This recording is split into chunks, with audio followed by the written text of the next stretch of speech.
আসসালামু আলাইকুম। এত বড় পাঙ্গাস মাছ ৫-৬ কেজি ওজনের নদীর পাঙ্গাস, এত মজা।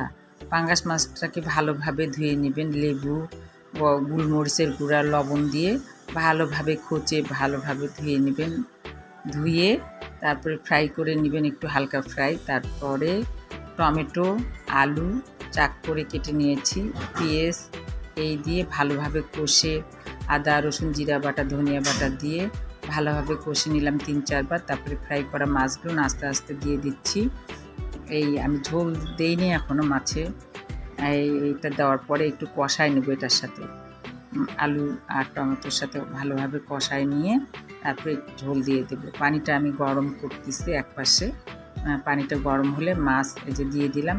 মাছ বা মাংস রান্না করতে গেলে যদি আমার পানি বা ঝোল দিতে হয়, এইটার সময় আপনারা একটু গরম পানি করে দিলে তরকারিটা টেস্টফুল হয়, অনেক মজা এবং সুস্বাদু।